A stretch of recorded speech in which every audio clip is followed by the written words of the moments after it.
Hello everyone, welcome to the EDUeki Learning channel. If you have already subscribed and following my Python series, please provide a feedback. You can add a comments if you wanted to share the feedback. If you like this series, please click on thumbs up symbol. Without further delay, let's get into our course tracker. In the last lecture, we talked about Python strings, the strings built-in methods, concatenation, and indexing. Python strings are having positive and the negative indexing. In today's lecture, we'll go a little more deeper on Python strings. We'll try to talk about the slicing and a few other concepts. Here I have three variables which are already storing the string literals. As we already discussed about the indexing in Python strings, which has positive and negative indexing, where we can extract the specific element of the given string by passing the position number. Now we can use the Python slicing in order to extract the specific portion of a string without modifying your original string at all. Let's see how the string slicing will be working here. Let's say I'm using the print built-in method in order to print the email. Now you notice that it is actually printing the complete email. Now in order to use the indexing, let me specify I wanted to extract the element at a position number 0. Now we can see that it is printing R, which is the character or element at a position number 0. If you wanted to use a slicing, you can specify the starting indexing number and ending indexing number. If I execute this now, you see that the output is Ravdy. R is the element at position number 0, Y is the element at position number 4. So when you are using a slicing, the starting indexing number will be included, ending indexing number will be excluded. Hence the reason, though I have mentioned 5 as a ending indexing number, I have got the portion of the text till indexing number 4 only. When you are using slicing, if you do not specify the starting indexing number, by default it understands that it has to extract the data from indexing number 0, since the starting indexing number is not mentioned.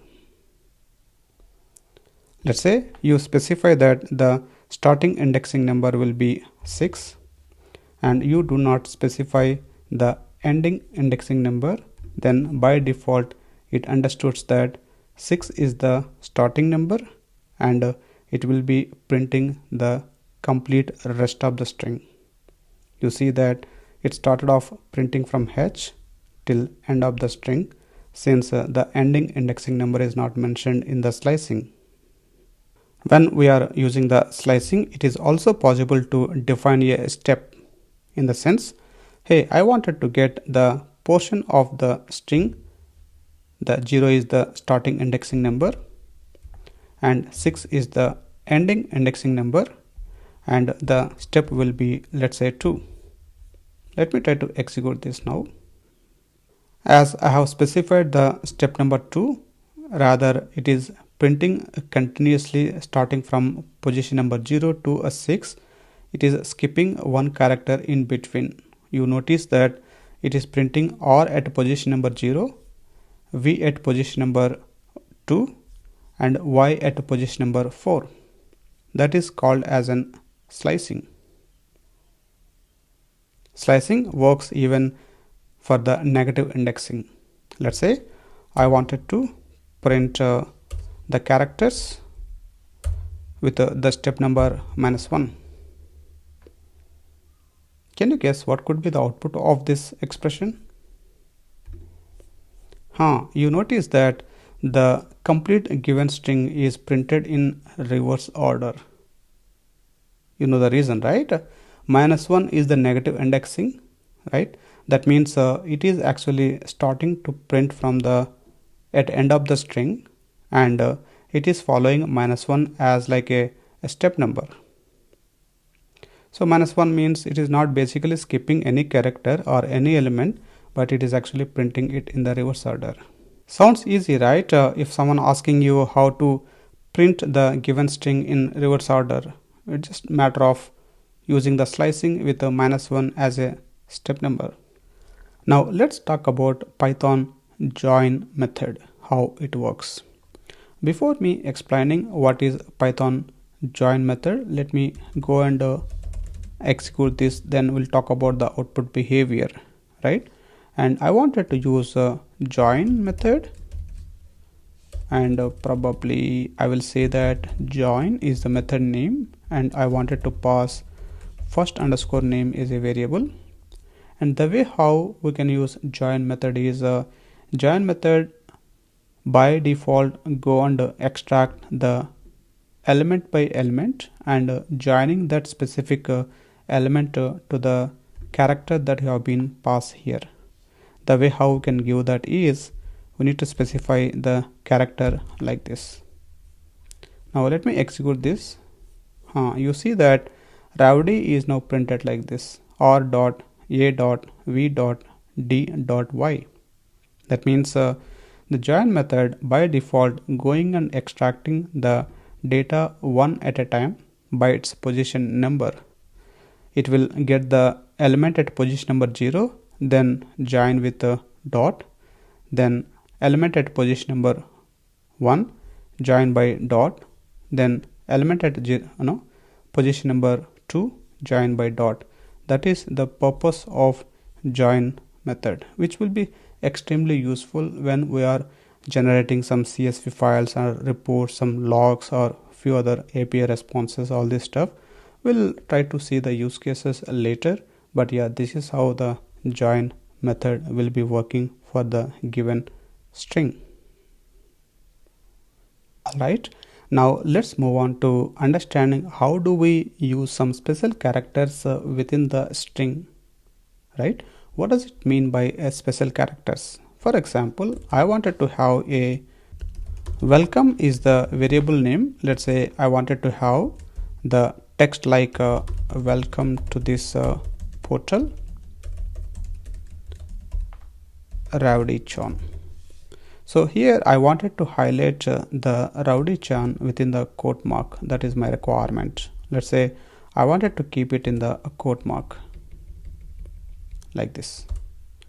The problem is, right, one quote mark is the beginning of your string and one quote mark is at ending of your string, but it understands that the quote mark that is starting of your Ravdy text is considered as like a ending quote mark, and that's where it is giving some syntax error, right? It is just confusing that which quote mark is the starting of the string, which is the ending of the string, as it has multiple quote marks here.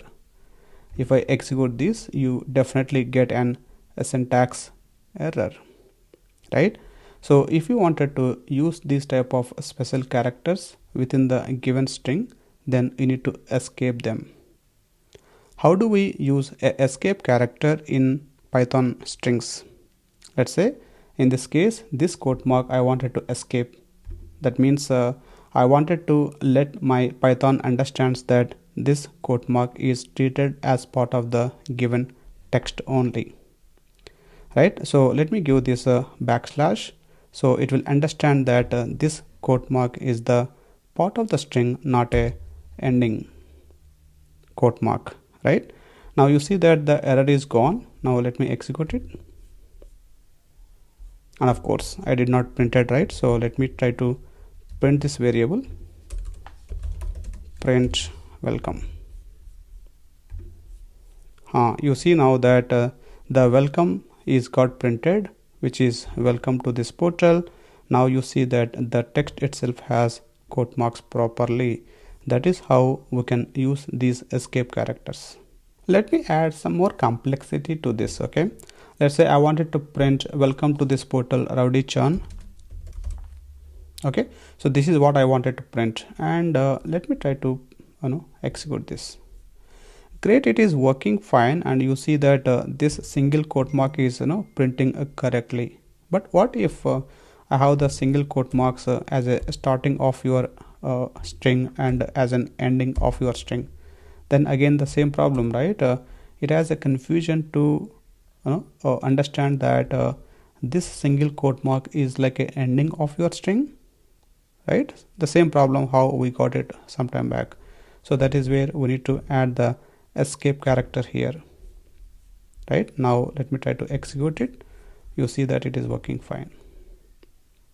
Yes, definitely Python strings are accepting single quote as well as double quote both to the beginning of your string and ending of your string.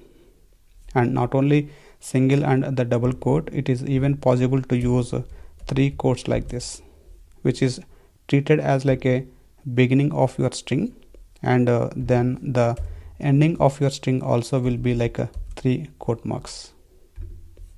Now you see that it is working fine.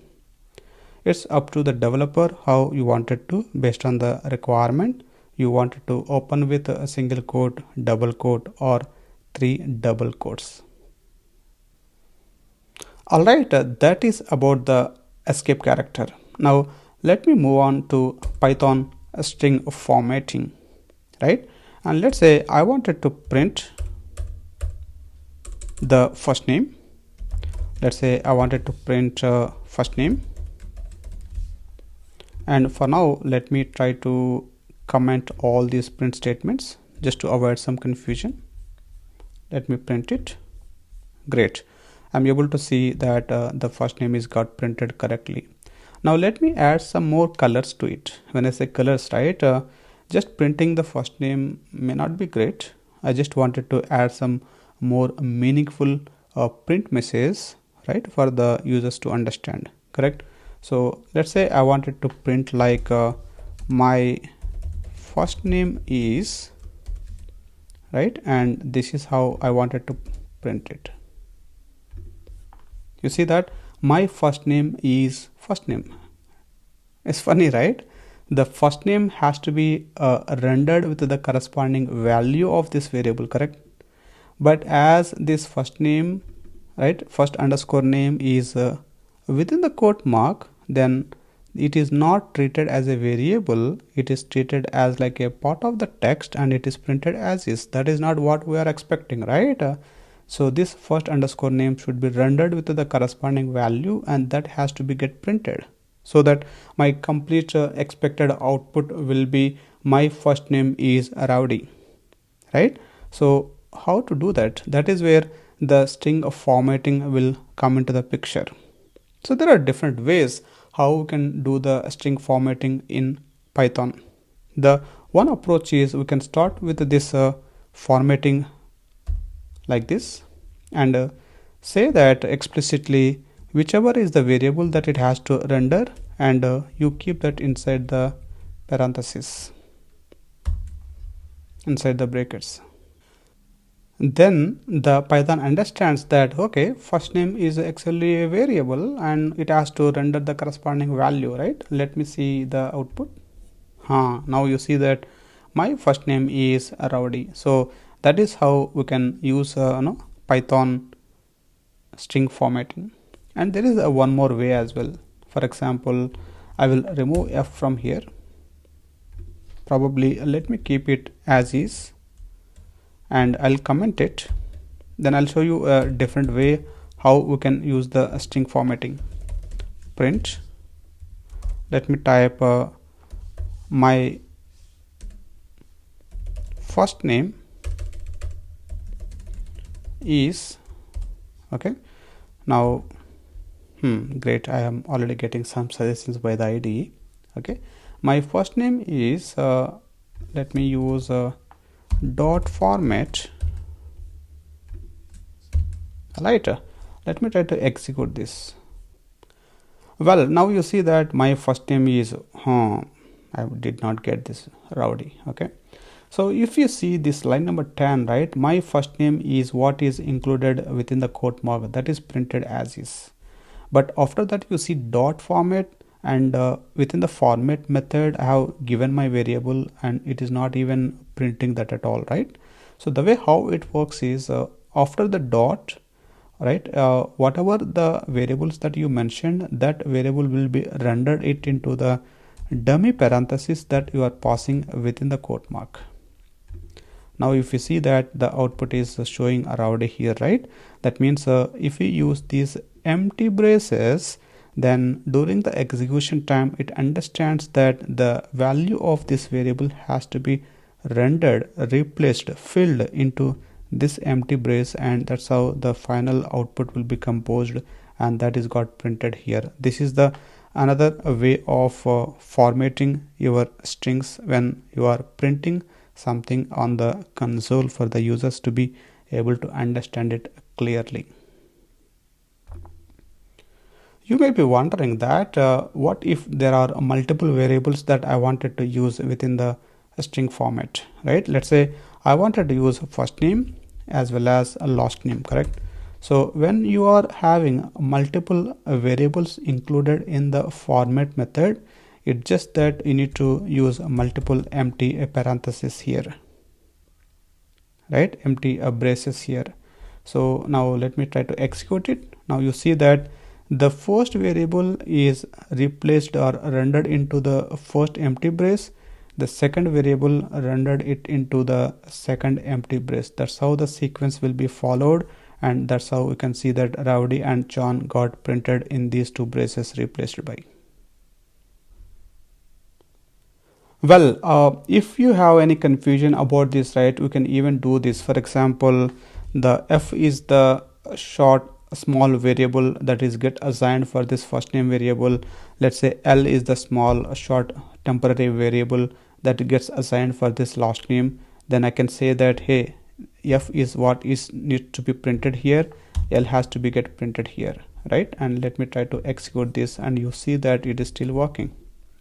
So it's very clear to understand that, okay, wherever f is represented, that will be get replaced with the first name value, and wherever L is represented in these braces within this string quote mark, then that will be get replaced with the value of last name, just for improving the readability for the developers, whoever is reading this code. Alright guys, we are learning a lot of things, and let me show you one more built-in method in Python, which is a len function. Well, len method, both are same, okay? By the way, the function methods are same, but you will get a real difference when we are actually getting into the Python object-oriented programming, okay? For now, think of like methods and functions are kind of same, okay? And len is like a built-in method, and if I give a first name to it, and I wanted to see what is the output of this variable, I mean output of this len method, you see that I'm getting 5. What is this 5? Basically, len method will return the length of your string, and when I say 5, that means the first name variable has a total of 5 characters in it. That is the length of this particular string. Sometimes, you know, if you have a very big text, right, let's say here the welcome is the variable which has some bigger text, right? I wanted to know if the given particular string or particular word is available on this given variable or not. Let's say I wanted to know if Rowdy is exist in the given welcome variable. What I can do is I can say that Rowdy is in this welcome. So this is how the syntax will be, right? So let me try to enclose this within the print method, okay, like this. Let me see what is the output. Now you are getting a boolean false. That means this particular Ravi is not in this welcome variable. So easy, right?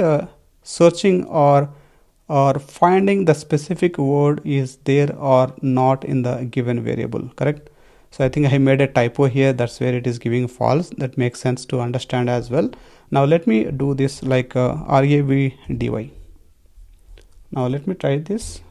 Now you see I'm getting true because Rowdy is really exist in the given welcome variable, right? So easy to look for if the given substring is available in the given variable or not. Alright everyone, this is great that we spent enough time in understanding Python strings. Still, there are few more concepts related to Python strings, the split and immutable behaviors. We'll understand these in little more details when we are actually talking about the Python list data structure, as it has some dependency with that. Okay, and until then, thanks everyone for your time, and I'll be committing this code to my GitHub repository, and please check it out once, and see you in the next lecture.